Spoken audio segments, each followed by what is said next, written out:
Vamos iniciar então a terceira semana. Na terceira semana a gente vai falar um pouco sobre a separação de misturas. Essa separação de misturas ela é muito utilizada porque na natureza a gente encontra as substâncias muito misturadas. Então, para a gente poder ter o benefício de ter as substâncias isoladas, nós precisamos utilizar do método de separação de misturas para obter essas substâncias isoladas. Como eu disse, a maioria das substâncias na natureza existem de formas misturadas. Um exemplo, o ar, que existe uma mistura ali de gases, né? Oxigênio, nitrogênio, argônio e assim por diante. Se a gente for pegar o alumínio ele não existe na natureza, alumínio puro. Ele existe em forma de um minério que se chama bauxita. Para isolar o alumínio, nós precisamos separar o alumínio desse minério. Extrair, né, o alumínio desse minério. A extração é feita pela separação de misturas. Da mesma forma, o sal que a gente utiliza, esse sal ele não é preparado, né, de forma isolada.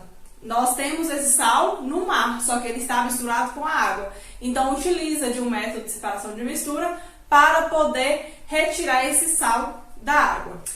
E os métodos de separação de mistura, eles vão depender de como essas substâncias estão misturadas. Então, por exemplo, se é uma mistura homogênea ou se é uma mistura heterogênea.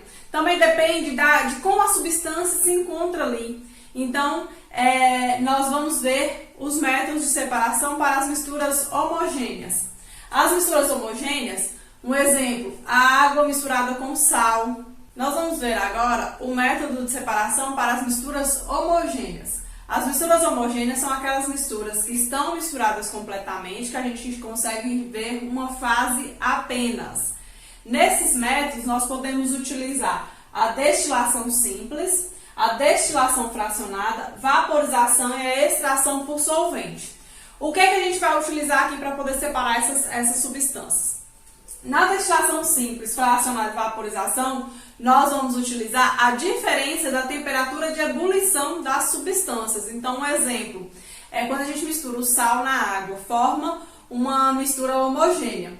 A temperatura de ebulição do sal é diferente da temperatura de ebulição da água. Então, a gente consegue, por destilação simples, fazer essa extração, né? No caso, essa separação entre o sal e a água.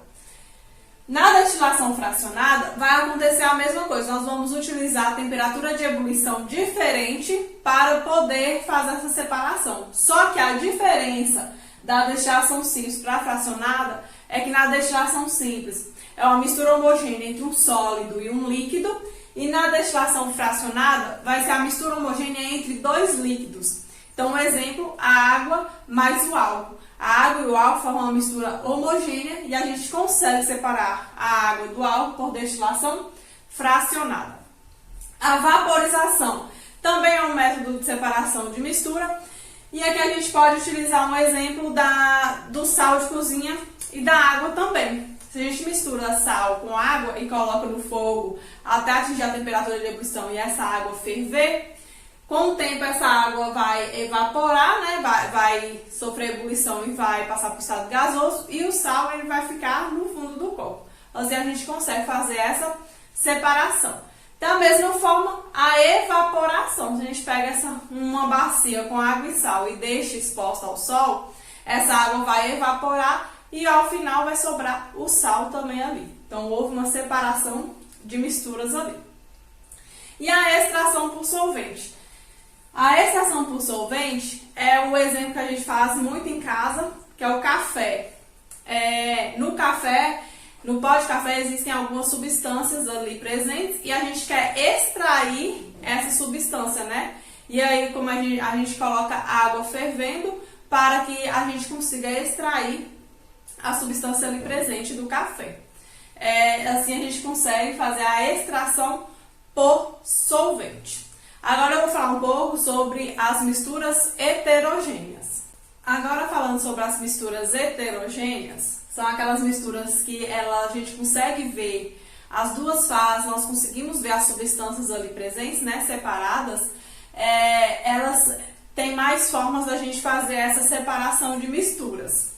A primeira delas é catação. Um exemplo que a gente faz muito no dia a dia, catar feijão. Então a gente consegue ver ali pela diferença de estrutura das substâncias ali, pela diferença dos tamanhos também da substância, a gente consegue fazer essa catação. O segundo é peneiração. A peneiração ela vai depender do tamanho dos grânulos, né, daquela substância. Então, um exemplo, quando a gente peneira farinha ou quando a gente peneira areia, né, os pedreiros peneiram areia para tirar a areia da pedra. Então, a gente tem a peneiração. Na dissolução fracionada, nós temos duas substâncias misturadas, por exemplo, areia e sal. Nós temos areia e sal misturados e eu quero utilizar o sal ali presente. Então, para a gente poder separar o sal da areia, primeira coisa, nós colocamos água, porque o sal vai se dissolver na água e a areia não. Então, por isso é uma dissolução fracionada. Vai depender da solubilidade daquela substância. Por exemplo, o sal se dissolve na água, mas a areia não. Então, ao colocar a água, o sal vai dissolver, a areia vai para o fundo. Ao retirar essa água e utilizar aquele método de separação de misturas homogêneas, né? Ou a evaporação, ou a vaporização, vai nos dar o sal apenas ali. Então, a dissolução fracionada ela depende da solubilidade daquelas substâncias misturadas. A filtração vai depender do tamanho das partículas, né? Então, um exemplo, quando a gente faz café, que a gente passa pelo filtro, né? Pelo coador, ali a gente está fazendo uma filtração. Nós estamos separando a água do pó de café. Da mesma forma, quando a gente coloca a água no filtro para filtrar. Então, ali está separando as partículas, né, da água, as partículas maiores da água, para poder a gente ter uma água mais limpa. Então, a filtração é um processo mais comum também. Separação magnética. Usa da propriedade magnética das substâncias. Então, um exemplo, quando a gente tem ferro e enxofre. Para separar ferro de enxofre, se a gente aproximar um ímã, nós conseguimos atrair o ferro e o enxofre fica lá. Então, a gente consegue fazer essa separação também através da separação magnética. E a decantação vai depender da gravidade e da densidade. Então, nós temos ali um exemplo, quando a gente mistura óleo e água. Nós vamos misturar o óleo e a água. Com o tempo, quando a gente deixar eles descansarem, o óleo vai para cima, a água vai para baixo, ou seja, houve decantação. Da mesma forma, quando a gente mistura a areia com água, nós vamos misturar completamente, vai ficar aquela água muito turva. Mas aí, com o tempo, se a gente deixar descansar, essa areia vai decantar. Ela vai ficar no fundo do copo. Então, a decantação ela vai acontecer pela diferença de densidade entre as substâncias. Então, dessa forma, a gente viu um pouco sobre a separação de misturas. Existem alguns outros métodos também, que não foram colocados aqui, mas nós vamos ficar apenas com esses a título de exemplo para vocês conseguirem entender sobre esses métodos de separação. Qualquer dúvida vocês podem me mandar e estou à disposição. Bons estudos e até a próxima!